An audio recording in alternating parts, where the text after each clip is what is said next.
We are going to continue our series on The Bible Explains, Part 191. Today, we are going to continue our mini-series within the big series of The Bible Explains, entitled The 12 Timeless Principles of Grace, Part 10.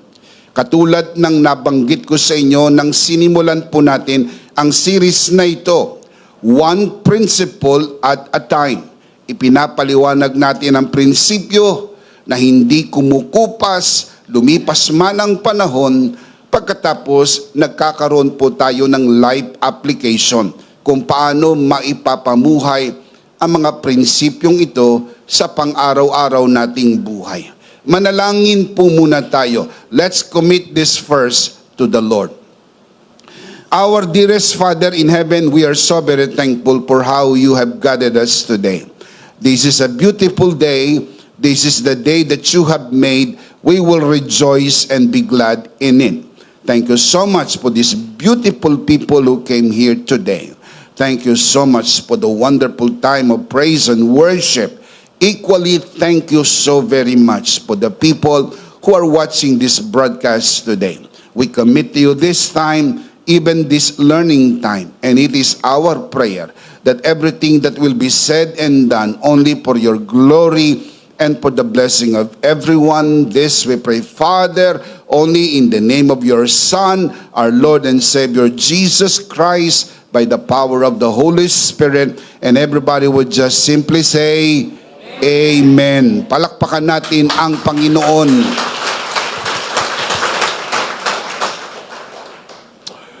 We already discussed the first 9 timeless principles of grace. And today, we are going to add one more principle.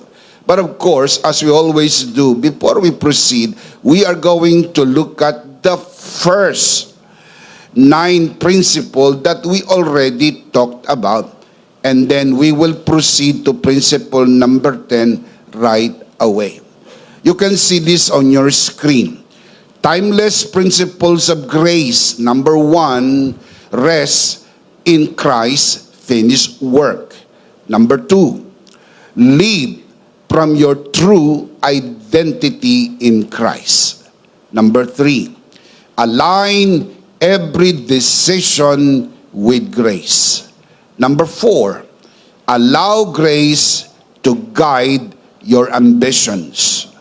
Number 5, be generous the grace way. Number 6, speak grace-filled words. Number 7, keep the fellowship of grace. Number 8, forgive freely with grace. Number 9, walk in the spirit of grace. Number 10, this is what we're going to talk about today. Trust the process of grace. Again, trust the process of grace. Let's talk about this. What does it mean to trust the process of grace? It means trust the process of grace means God is working in you, through you, and for you. His grace transforms, refines, and strengthens in His perfect time. Rest in His unfailing grace, knowing that He who began a good work in you will surely bring it to completion. Kailangan nating maniwala at magtiwala sa biyaya ng Diyos. Na ang Diyos na nagbigay sa atin ng grasya at nagsimula ng mabuting bagay sa atin, tatapusin niya ito hanggang sa araw, dakilang araw ng ating Panginoon. Philippians chapter 1 verse 6, the Apostle Paul writes, being confident of this, that He who began a good work in you will carry it on to completion until when? Until the day of Christ Jesus. Mula sa unang araw na gumawa ang Diyos ng mabuti sa iyo at ibinigay niya ang kanyang grasya sa iyo, hindi kanya iiwanan. Siya'y gumagawa sa iyo, gumagawa sa pamamagitan mo, gumagawa din para sa iyo upang ang grasya ng Diyos ay maranasan mo araw-araw hanggang sa pinakadakilang araw na makita natin ang Panginoon ng mukhaan at tayo'y mapa sa Panginoon magpakailan-kailan paman. Can you say amen? Amen. Remember, a process takes time. Trust in God's timing and be patient, for He makes everything beautiful at the right time. Kaya madalas sinasabi natin dito, bawal mainit. Sabihin mo sa iyong katabi, bawal mainit. Ang iba sa inyo nagsasalita, walang kausap. Humarap ka sa katabi mo, sabihin mo sa kanya, bawal mainit. Sabihin natin sabay-sabay, bawal mainit. Bakit po bawal mainit? Sapagkat ang Diyos ay gumagawa. Wala ka man nakikita, pero ang Diyos ay gumagawa sa iyo, sa pamamagitan mo, at para sa iyo. God is working in you, through you, and for you. Keep in mind, God is not against you, He is for you. Hindi mo kalaban ang Diyos. Kakampi mo ang Diyos. Palakpakan natin ang Panginoon. Praise God. Well, in light of this principle, trust the process of grace, I want to share with you 3 biblical insights on trusting the grace process. Kailangan nating magtiwala sa proseso ng biyaya. Huwag niyong pagdudahan. Wala man kayong nakikita, wala man kayong nararamdaman, ang Diyos ay gumagawa. Hindi ho obligado ang Diyos magpaliwanag sa atin, pero kailangan nating magtiwala sa Diyos. Can you say amen? Amen. Number 1, biblical insight. Grace transforms you over time. Dahan-dahan kang binabago ng biyaya ng Diyos. Kaya hindi pwede ang mainip. Amen. Kailangan niyong makita that God is working in and through and for you. That is why you have to remember, grace transforms you over time. Always remember, you are a tripartite being. Spirit, soul, and body. Tayo po ay espiritu, mayroon tayong kaluluwa, nakatira tayo sa katawan. 1 Thessalonians 5:23. Sa Griego, ang nakalagay ay to-pneuma, hosuke, and to-soma. Literally, the spirit, the soul, and the body. Ang pagkakagamit po ng article na the spirit, the soul, the body, ay maliwanag po grammatically. Ang ibig sabihin po, definite and distinct. Ibig sabihin, the spirit is not the soul. The soul is not the body, and the body is not the spirit. Gaano po ito kahalaga? Ito po ay basic and fundamental teaching sa full grace. Dahil kapag hindi mo naintindihan ang spirit, soul, and body, maraming teaching sa full grace ang hindi mo maiintindihan.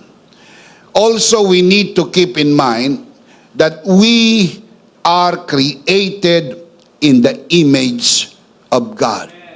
Because God is a triune God, the Father, the Son, and the Holy Spirit. We are a triune being as well. The Spirit, the soul, and the body. The Father is not the Son. The Son is not the Holy Spirit. The Holy Spirit is not the Father. Three separate, distinct personalities and yet one God.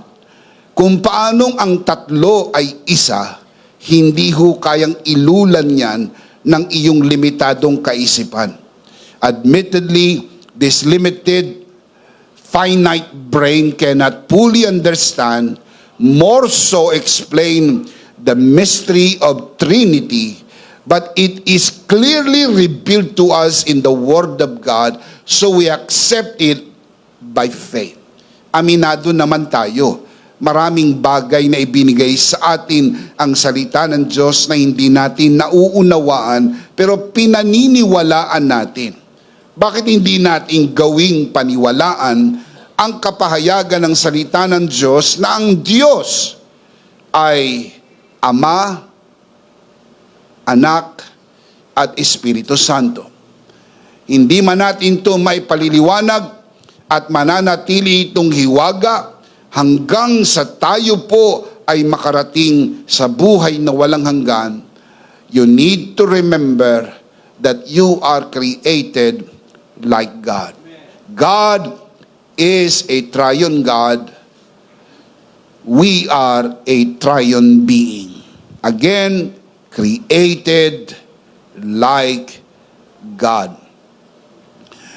The part of you, the part of our being na na-born again ay ang ating spirit. That is why we called it born again spirit.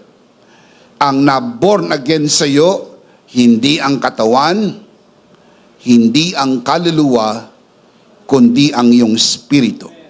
Sabi ng John 3:6, the Spirit gives birth to spirit. Ang Espiritu Santo ipinanganak ang iyong spirito. Flesh gives birth to flesh, natural birth. The Spirit, capital S, referring to the Holy Spirit, the Spirit gives birth to spirit, small s, referring to human spirit. Nang magkasala ang tao at bumagsak, ang espiritu ang namatay. Ang espiritu ang nahiwalay sa Diyos. Nang ang ating Panginoon Kristo ay Diyos na nagkatawang tao, ipinanganak sa sabsaban ng Bethlehem and ultimately namatay sa krus ng Kalbaryo, ay upang sa pamagitan ng kanyang kamatayan, pag-aalay ng kanyang buhay, ay maibigay niya ang kanyang buhay sa atin upang ang spiritong patay ay mabuhay. Ang tawag niyan, born again. Ang emphasis, again. Bakit again? Kasi dati namang buhay ang spirito Namatay lang dahil pumasok ang kasalanan. Ang mabuting balita ay ito. Dahil kay Kristo, ipinanganak na tayong muli. We are born again through Jesus Christ our Lord. Can you say amen? Amen. Remember, it's imperative. You must be born again. Sabi ni Jesus, you must be born again. Yan pong mensahe po na yan ay para sa lahat ng spiritually dead unbelievers. And the moment you receive Jesus into your heart, you receive His life, and you are born again. At ang naboborn again sa iyo, primarily, una sa lahat, ay ang iyong spirito. Your born again spirit, number one, is like God in true righteousness and holiness. Ephesians 4:24. Your born again spirit does not sin and cannot sin. 1 John chapter 3 verse 9. Your born again spirit is like Christ. 1 John chapter 4 verse 17. What do you call this? The new you. Bago ka sa kaloob-looban ng iyong pagkatao. Maaring pares pa rin ang kulay ng iyong buhok, kapal at nipis ng iyong buhok, o wala kang buhok. Pares pa rin ang iyong taas, ang iyong lapad, at ang iyong timbang. Maaring pares pa rin ang kapasidad mong magsalita, magbilang at mag-isip. Pero sa loob ng iyong pagkatao, konektado ka na sa Diyos. Nasa iyo na ang buhay ng Diyos. Shout amen. Ang sino mang na kay Kristo ay bago nang nilalang. Ang dating bagay lumipas na. Narito, ikaw ay naging bago. Ang unang nabago sa iyo ay hindi panlabas na anyo, kundi ang iyong spirito, ang pinakaloob ng iyong pagkatao. Hindi kaluluwa, espiritu ang unang nabago sa iyo. At dahil nabago na ang iyong spirito, ang susunod na tagpo, dahan-dahan namang binabago ang iyong kaluluwa. Ang iyong kaluluwa ay binubuo ng tatlong mahalagang bahagi. Ang iyong isip, ang iyong damdamin, at ang iyong kalooban. Mind, emotion, and will. Nang maborn again ka, hindi pa po perpekto ang iyong kaluluwa. Pero ang iyong spiritong na born again ay perpekto na. Dahil ang iyong spirito ay katulad na ni Kristo. Ngayon na mismo, sa oras na ito, sa panahong ito, ang espiritu mong na born again ay katulad na ni Kristo. Ang iyong soul, ang iyong kaluluwa ay hindi pa. Ito ang paliwanag kung bakit kuminsan nakakaisip pa tayo ng hindi maganda. Nakakapagsalita pa tayo ng hindi maganda. Nakakagawa pa tayo ng hindi maganda, sapagkat ang ating kaluluwa ay hindi pa po na born again. Hindi pa po kumpletong nabago. Pero ang mabuting balita, nagsimula na ang pagbabago nito nang maborn again ka. Dahil ang spiritong na born again ay nandun sa innermost part, kaloob-looban. Ang susunod na bahagi ay ang iyong soul, ang iyong kaluluwa. The mind, the emotion, and the will. Ito po'y proseso ng pagbabago. Kaya meron pong process of grace. Pinuproseso ng biyaya ng Diyos ang iyong isip, damdamin at kalooban. Look at the scripture. 2 Corinthians chapter 3 verse 18. The Apostle Paul writes, "And we, who with unveiled faces all reflect the Lord's glory, are being transformed." Present tense, are being transformed. May parte ng ating pagkatao na being transformed. Hindi ang espiritu. Dahil ang espiritu hindi ho dahan-dahang binabago. Ang espiritu biglang nagbago ng maborn again. nung ipanganak ka sa Espiritu, biglang nagbago ang iyong espiritu. Pero ang iyong kaluluwa ay dahan-dahang binabago. Ang Greek word na ginamit po dyan ay metamorpho. Look at the verse, are being metamorphosed, being transformed into His likeness with ever-increasing glory which comes from the Lord who is the Spirit. Napansin niyo ang baliwanag na sinabi ni Apostol Pablo. Ang ating kaluluwa ay pinoproseso upang maging katulad ni Kristo. Hindi katulad ng espiritu mo, na katulad na ni Kristo. 1 John 4:17. Your soul is being processed. Your soul is being transformed into the likeness of Christ. Ang tawag po dyan, metamorpho, ang tunay na pagbabago. Ang pagbabago ng isip, damdamin at kalooban. If you change the mind, you change the emotion. Because it is the mind that runs the emotion. If you change the mind and the emotion, you change the action. Because you only acted to what you feel and what you think.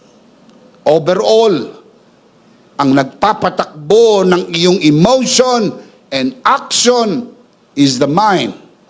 Because the mind is the main faculty of the soul.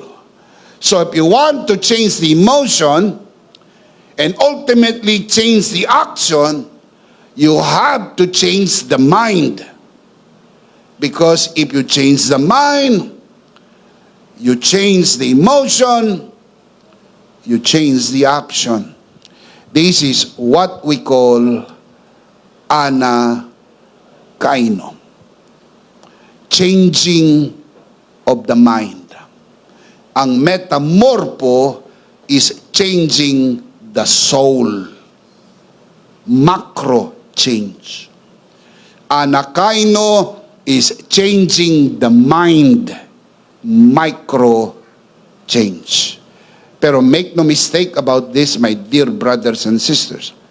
You cannot change the soul until and unless you start the change in the mind. You have to change the mind. Romans chapter 12 verse 2. Do not conform any longer to the pattern of this world, but be transformed. Tell me how? By the renewing of what? Your mind. Ang word na renewing, anakaino.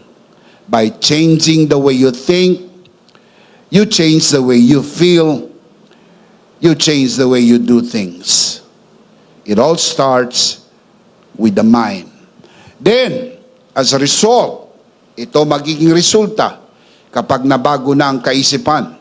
Then you will be able to test and approve what God's will is. And you will find out that His will is good, pleasing, and perfect. Very important to learn, my dear brothers and sisters, that the moment you got born again, you have no problem with your spirit anymore.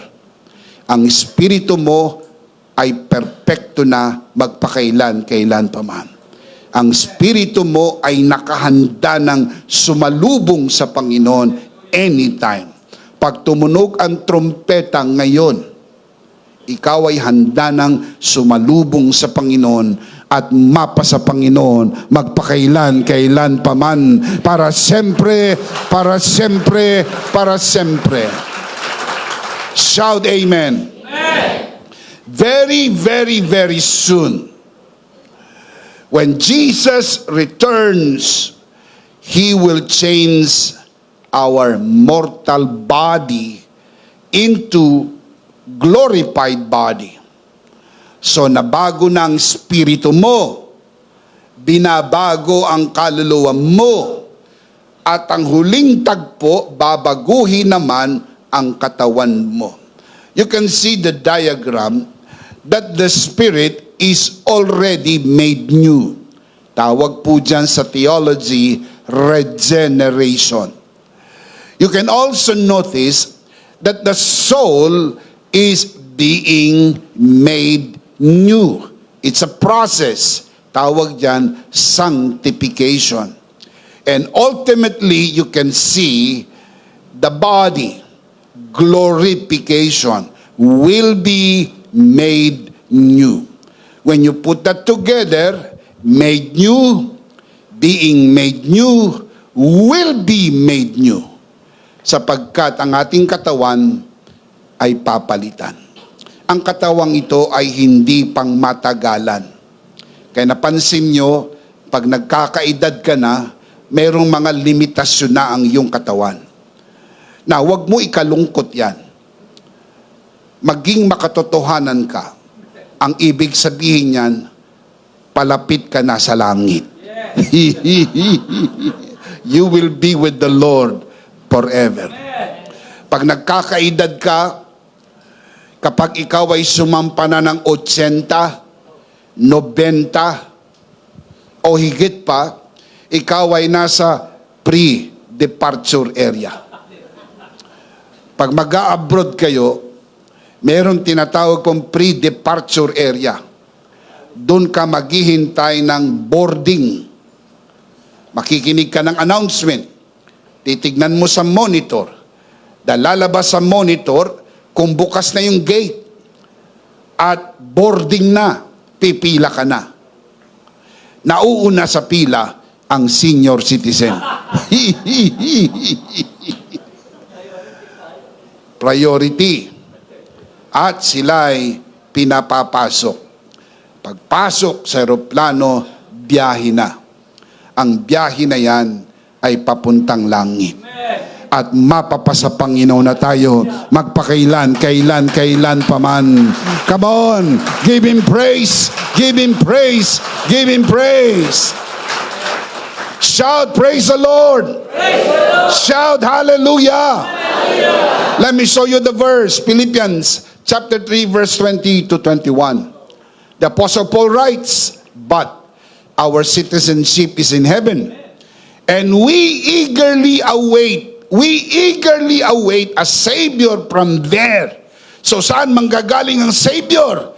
Up there. We are eagerly waiting the Savior from heaven, the Lord Jesus, who, by the power that enables Him to bring everything under His control, will transform our lowly bodies so that they will be like His glorious body. Palakpakan si Lord. Hallelujah. Our body will be like His body. Napansin nyo, ang spirito mo already like Jesus. Ang iyong kaluluwa in process of becoming like Jesus. And soon and very soon, when Jesus returns and the trump sounds, we will see Him face to face, and our body will be like Jesus. Amen. So that the whole being will be completely like Jesus. 1 John chapter 3, verse 2. Dear friends, now we are children of God, and what we will be has not yet been made known, meaning not revealed yet. But we know that when He appears, second coming, when He appears, something will happen. We shall be like Him, completely like Him. Spirit, soul, and body, for we shall see Him as He is.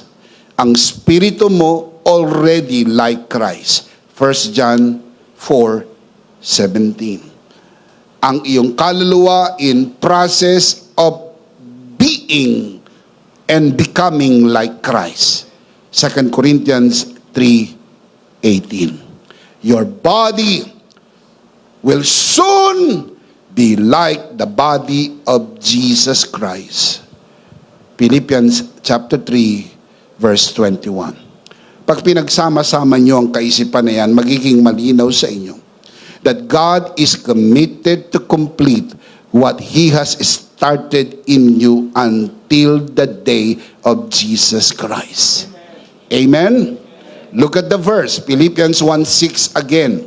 Paul writes, being confident of this, that He who began a good work in you will carry it on to completion until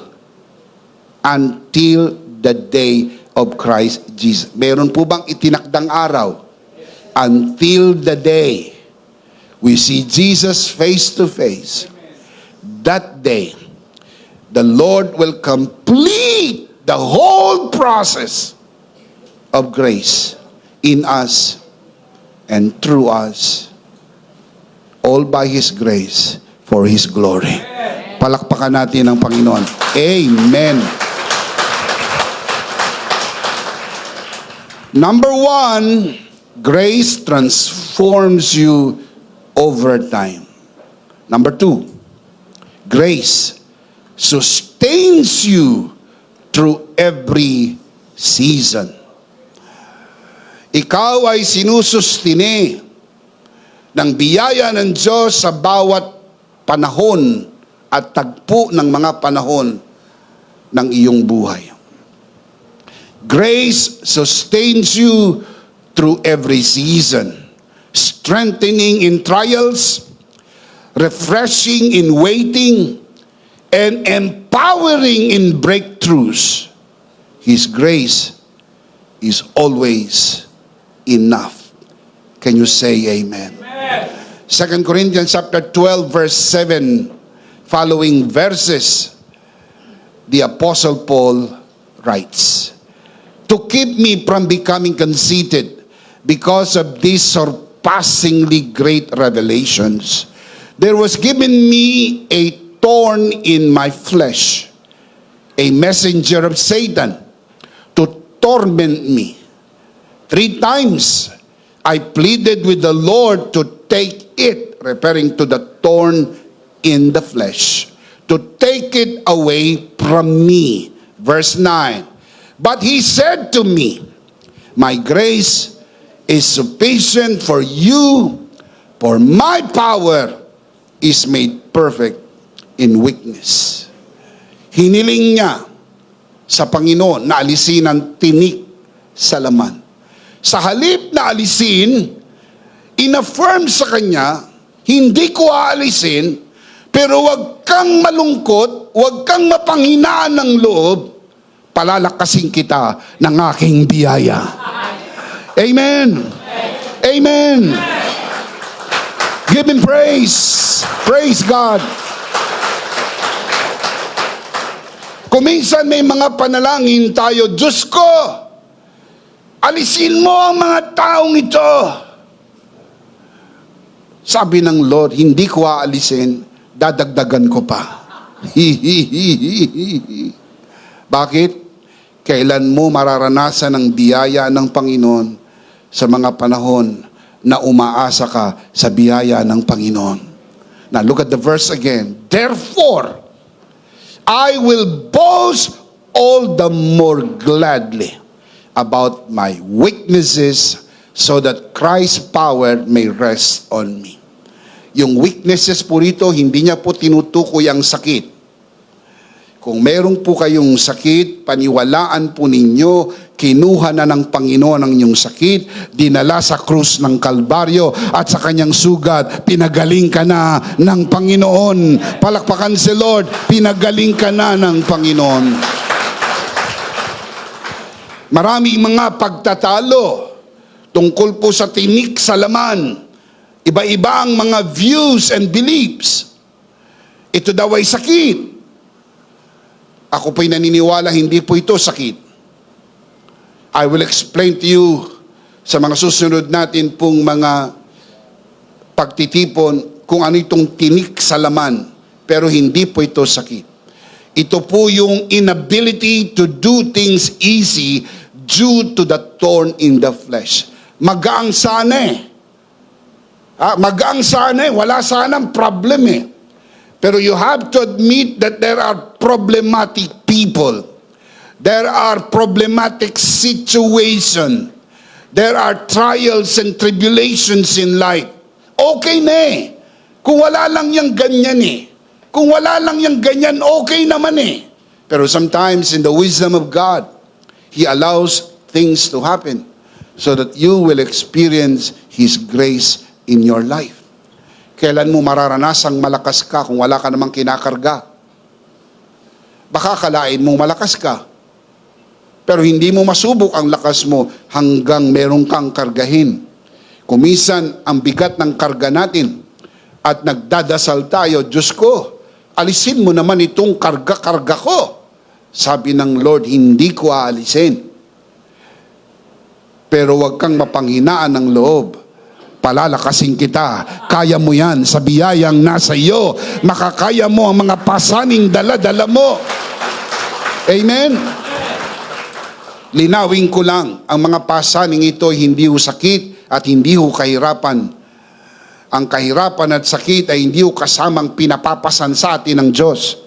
Pinasan po ito ni Kristo doon sa krus ng Kalbaryo para sa iyo. Huwag mong pasanin.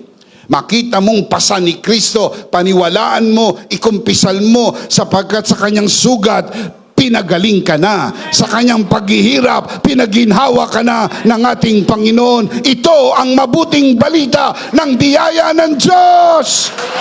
Come on, give Him praise, give Him praise, give Him praise. Keep in mind, redeem ka na po sa sin, poverty, sickness, and death. Pero hindi po tayo redeemed from trials, tribulations, and persecutions. Jesus said, in the world, you will have tribulation. Ang mga pag-uusig, mga pagkutya, ang mga pagsubok ng buhay. At pag may pinagdadaanan ka, tumayo ka ng matuwid. Lagyan mo ng ngiti ang iyong labi. Lagyan mo ng sigla ang iyong katawan at padyak ang iyong paa. Dahil sa lahat ng ito, dakila ang biyaya ng Diyos. Dakila ang biyaya ng Diyos. Palakpak para sa Panginoon. Amen. When trials come, God's grace is our strength. His sustaining grace enables us to endure difficulties, knowing that He is working all things for our good. Ang Diyos ba'y mabuti? Kung ang Diyos ay mabuti, meron siyang mabuting plano sa iyo. At may mga nangyayari sa buhay mo ngayon na hindi mo naiintindihan, iniiyakan mo, nagrereklamo ka, lakasan mong yung loob. Lahat ng bagay na pinapahintulutan ng Diyos dumaan sa iyo ay hindi para sirain ka, kundi para palakasin ka ng biyaya ng Diyos na nasa iyo, gumagawa sa iyo. Shout amen. Challenges and delays are not signs of God's absence, but opportunities to experience His grace in deeper ways. Kumisan, ganito lang ang alam natin sa biyaya ng Diyos. Hanggang sa dumating ang araw na dinala tayo ng Panginoon sa mas malalim na mga tagpo ng buhay, naranasan natin na kahit sa malalim na bahagi ng tagpo ng buhay, naroon pa rin ang salbabida ng biyaya ng Diyos. Palakpakan natin ang mabuting Panginoon. Praise God. Number 2, grace sustains you through every season. Number 3, grace beautifies everything in its time. Pinapaganda ng biyaya ng Diyos ang lahat sa tamang panahon. Can you say amen? Grace beautifies everything in its time. What may seem unfinished now is being shaped by His perfect hands. Seasons of waiting, refreshing, and even trials are all part of His divine process. Trust His timing, for He makes all things beautiful in His grace. Dahil maganda ang biyaya ng Diyos, ang outcome maganda. Maring hindi pa ngayon. Pag hindi magandang nangyayari sa buhay mo, look up here, look at my eyes, and those of you who are watching this broadcast, pag hindi maganda ang mga nangyayari sa buhay mo ngayon, paniwalaan mo, hindi yan ang huling bahagi ng buhay mo. Dadaanan mo lang yan. Ang magandang bahagi ay mapapasa Panginoon tayo magpakailan-kailan paman. Oh, what a beautiful day! Shout amen! Ecclesiastes 3:11, He, referring to God, has made everything beautiful in its time. May panahon po ba ang lahat ng bagay? God has made everything beautiful. Look at the next line. He has also set eternity in the hearts of men. Yet, men, yet they cannot fathom what God has done from beginning to end. With our limited peanut brain, we cannot fathom, we cannot understand what God has done and what God is doing. And because you cannot understand, you might as well trust Him every step of the way in the process of grace. Di mo naman naiintindihan. Why me, Lord? Bakit ako? Bakit ang anak ko? Bakit kami? Bakit ngayon pa? Kung kailan walang-wala kami, tsaka dumating ang problema na ito. Kung kailan pa ako nasa grace na, ito pa ang naranasan ko. Napakadaling sisihin ng biyaya sa mga hindi magandang pangyayari. Pero just imagine kung dumating sa iya na wala ka sa biyaya, ano na sanang nangyari sa iyo? Hindi mo ba naisip, mabuti na lang nang dumating ito, nasa biyaya na ako, nakaya ko ito dahil sa biyaya ng Panginoon na nasa akin? Amen. Can you say amen? What He starts, He completes. And His grace never works too early or too late. Hindi nauuna ang Diyos, hindi siya nahuhuli. Always perfect timing. It always unfolds at the right time, bringing beauty out of every season. Now, let me give an example. The classic example I am thinking right now is the book of Ruth. The story of Ruth. Ang book of Ruth, my dear brothers and sisters, has 4 chapters.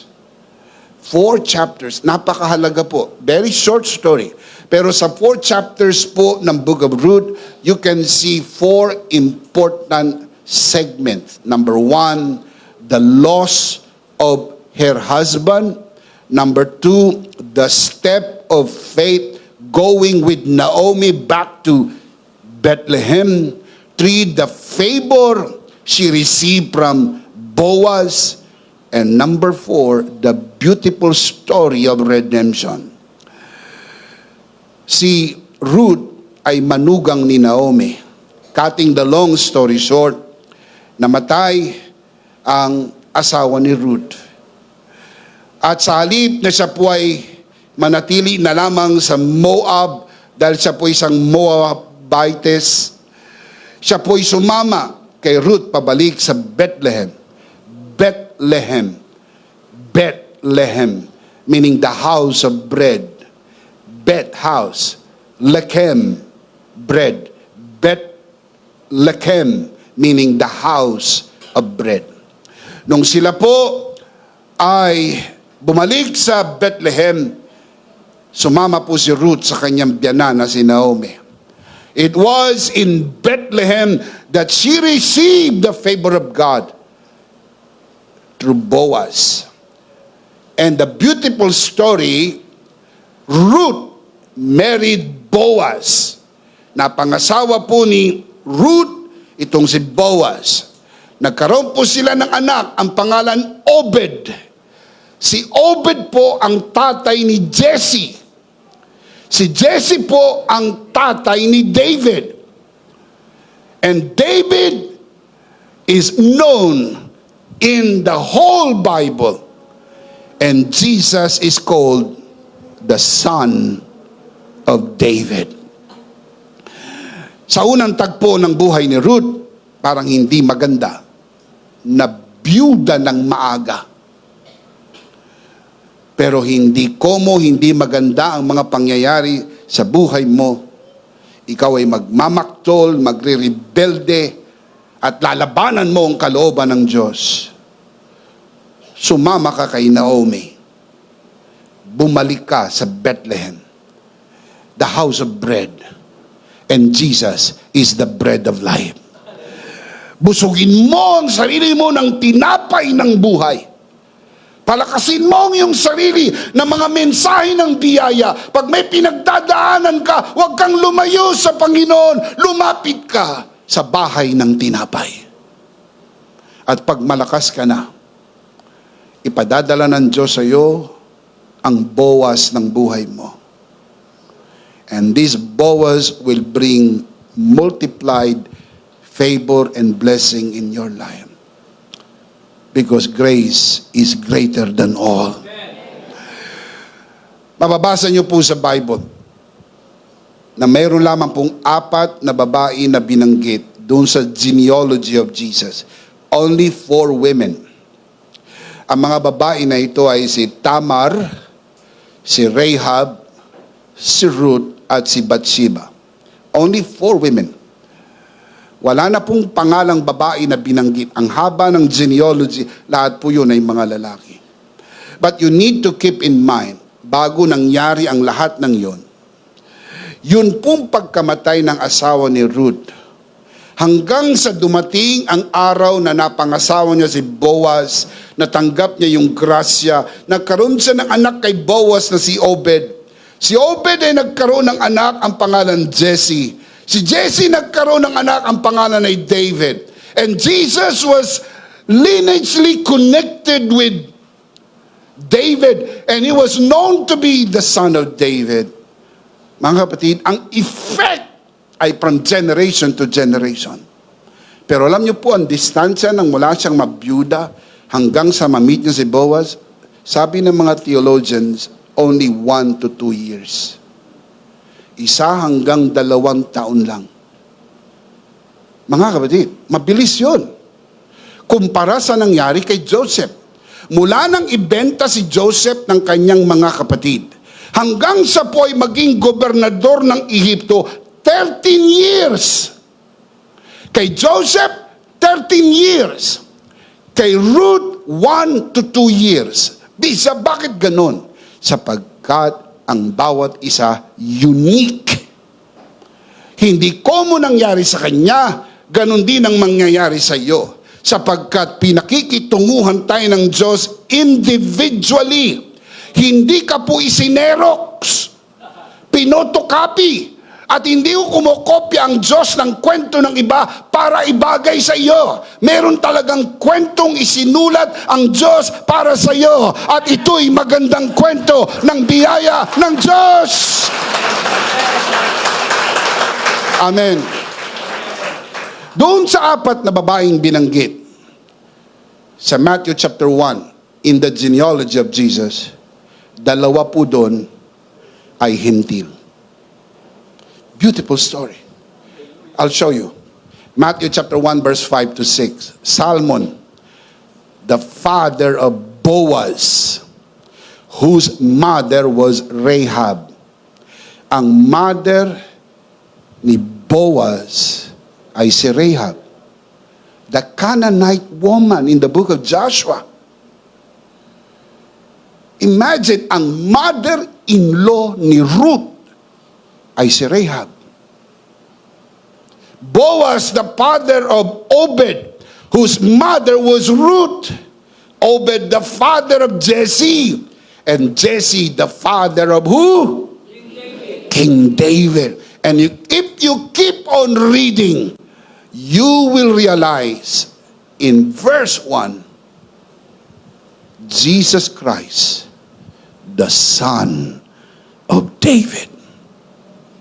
Alam niyo po ba na itong si David ay apo sa tuhod ni Ruth? Apo sa tuhod. Mga kapatid, hindi ka pwedeng mainip dahil ang grasya ng Diyos tumatawid hanggang sa kaapu-apuhan ng iyong buhay. Kaya pag tinignan mo na ang iyong mga apo, di ka makalakad, antayin mo ang apo sa tuhod dahil yung tuhod mo lalakas sapagkat pinagpala hindi lang ikaw, hindi lang ang iyong mga anak, pati ang iyong mga apo ay pinagpala ng ating Panginoon. Bless, bless, bless, bless, bless of the Lord! Amen! Napakapalad na mga batang maging kamukha ng lolo't lola. You're so blessed. Mantakin nyo kung naging kamukha kayo nung magulang nyo. Grabe. Buti hindi naging kamukha nung manugang.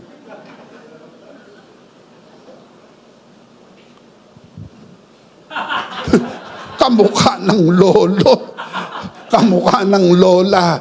Mapalad at mabuhay ang mga lolo at lola. Palakpakan natin ang Panginoon. Come on, give Him praise. Give Him praise. Amen? Let's see them again. You have to trust the process. 3 biblical insights. You can see this on your screen. Basahin natin ng malakas. Sabay-sabay. Ready? Ito po ang 3 biblical insight in the principle of trust the process of grace. Ready? Number 1. Grace transforms you over time. Number 2. Grace sustains you through every season. And number 3. Grace beautifies everything in its time. Grace transforms, grace sustains, and grace beautifies. Maganda talaga ang biyaya ng Diyos. Come on, palakpakan. Maganda talaga ang biyaya ng Diyos. Now, let me close by giving you the life application. Ngayong alam na natin ang prinsipyo, paano naman ipapamuhay. Number 1, do not be quick to judge others. Everyone is a work in progress under grace. Wow! So beautiful. Huwag maging mapaghusga. Kanino man. Dahil ang bawat isa sa atin is a work in progress. Pag sinabing work in progress, God is not finished with you yet. Under grace, He is working in you. Under grace, He is working through you. And under grace, He is working for you. Grace reminds us that we are all a work in progress. God is still shaping, refining, and transforming each of us. Instead of judgment, extend understanding and love. For the same grace that is working in you is also working in others. Can you say amen? Number 2, be patient with yourself. God is still shaping you. Kung ikaw ay pasensyoso sa iba, maging mapagpasensyoso ka rin sa sarili mo. Huwag mo i-give up ang sarili mo. Huwag mong parusahan ang sarili mo. Huwag mong saktan ang sarili mo. Maring hindi pa pino, maring may mga ugali pa tayong hindi pa pino, ay dahil sa hindi ka pa tapos, nililiha ka pa ng Panginoon. Marami pa mga baku-bako. Hindi sa mukha mo, sa ugali mo. Maraming taong makinis ang mukha pero baku-bako ang ugali. Yung iba po, baku-bako ng mukha, baku-bako pa ugali. Unahin mong pakinisin ang iyong ugali. Dahil pag kuminis ang iyong ugali, kikinis na rin ang mukha mo. Dahil dakila ang biyaya ng Diyos. Be patient with yourself. You are not yet a finished product, but a masterpiece in progress. God is still shaping, refining, and molding you through His grace. Ganda ng biyaya ng Diyos. Just imagine what God can make out of you 5 years from now. Na-imagine mo ba kung anong kaya niyang gawing obra maestra sa iyo if you just place yourself in the hands of God, molding you, refining you, and shaping you to become more and more like Jesus. You think like Jesus, you act like Jesus, and you do things like Jesus. Every step, every challenge, and every mistake is part of His perfect process. Trust that He is working in you, and in His time, He will bring His masterpiece to completion. Can you say amen? Amen. Number 3, I'll close with this. Remember, after the darkest night comes a joyful morning. Do you believe that? Amen. Remember, after the darkest night comes a joyful morning. No reason. Wala pong dahilan para magreklamo. Walang dahilan para sumuko at umatras dito sa lakad ng biyaya. Because we believe, no season of sorrow, pain, or uncertainty lasts forever. Napansin niyo po ba na kahit anong lakas ng bagyo, tumitigil din? Sapagkat hindi po yan forever. God's grace carries you through every trial, and His mercies are new every morning. Can you say amen? Amen. Even when you cannot see the light, trust that He is working behind the scenes, turning mourning into joy. What feels heavy now will soon be lifted, for His faithfulness never fails. Can you say amen? Amen. Hold on, child of God. Your morning of rejoicing is coming. I want to say that again. Child of God, kinakausap ka ng Panginoon personally. And those of you who are watching this broadcast, child of God, hold on. Your morning of rejoicing is coming. The Bible says, weeping may last through the night, but joy comes in the morning. Malapit na ang umaga ng iyong kasiyahan. Keep on, keeping on, hold on, child of God. Shout amen. Amen. Let's see them again. Life application. You can see this on your screen. Now that we know the principle, trust the process of grace, this is the life application. Ready? Let's read them out loud. Malakas, malakas, malakas, at sabay-sabay. Ready? Number 1. Do not envy to judge others. Everyone is working in progress under grace. Number 2. Be patient with yourself. God is still shaping you. Number 3.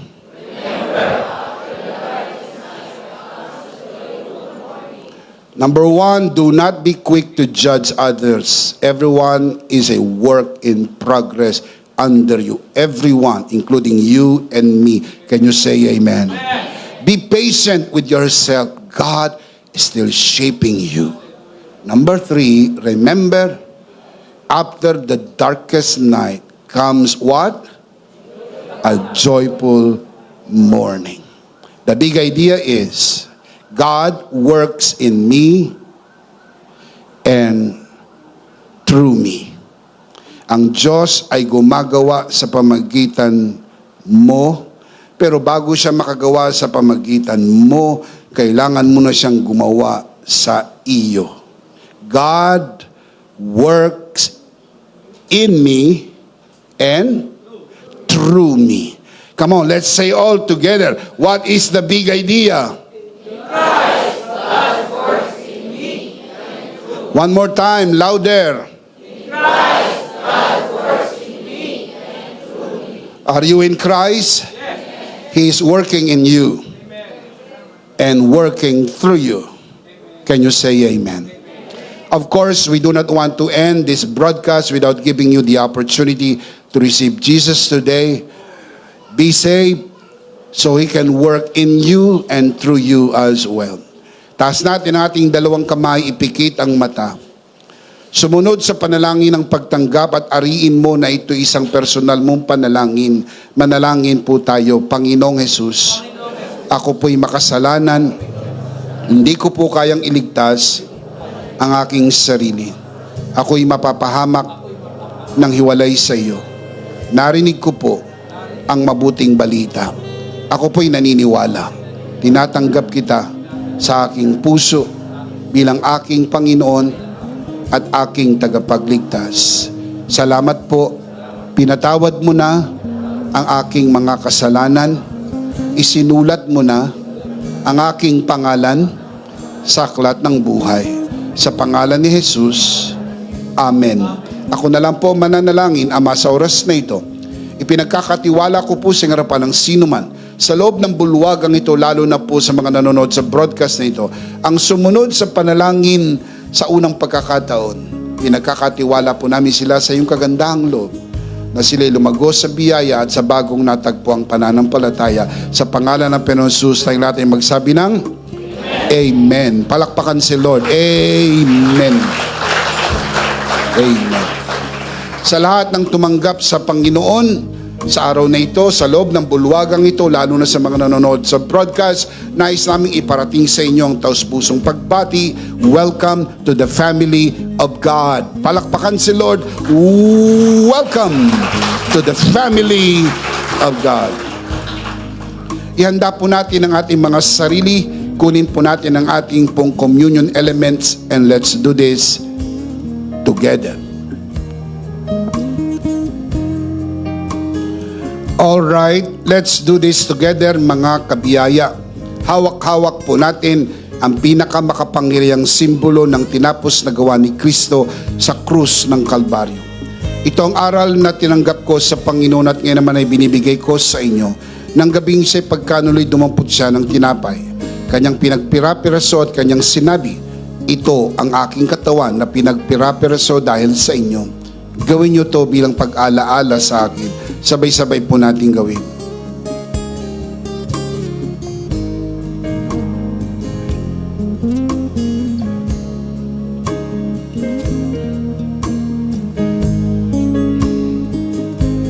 Gayon din naman matapos maghapunan, kanyang hinawakan ng saro at kanyang sinabi, ito ang saro ng bagong tipan na pinagtibay ng aking dugo. Gawin niyo to bilang pag-alaala sa akin. Sabay-sabay po natin gawin.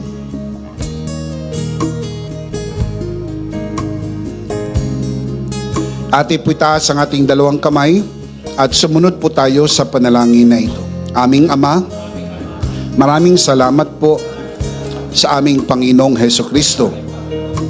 Panginoong Hesukristo, maraming salamat po sa iyong banal na dugo na iyong itinigis sa krus ng Kalbaryo. Dahil po dito, lahat ng aming kasalanan ay iyong ang pinatawad.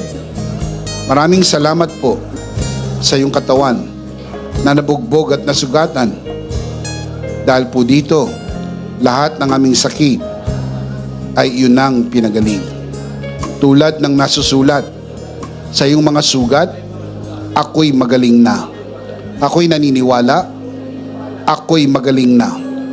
Aking dinideklara, ako'y magaling na. Ako'y malusog, malakas, masigla, pinagpala, pinaboran, at mabubuhay ng mahaba. Sa pangalan ni Jesus, maraming salamat po, Banal na Espiritu, sa iyong kapahayagan sa mensahe ng biyaya. Sa pangalan ng Panginoong Jesus, Amen. Amen. Palakpakan si Lord. Amen. Isang beses pa, sabay-sabay, ano po ang big idea?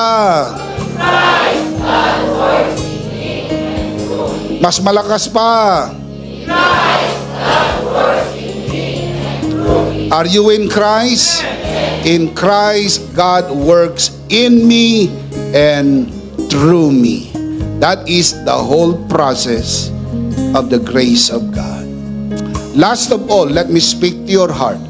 You who are watching this broadcast. If this broadcast has blessed you, and if not asking too much, I would like you to bless this ministry with your love offering, so that together we can reach the world with the message of full grace. And from the bottom of our hearts here at EMI, we would like to say, thank you for giving to the Lord.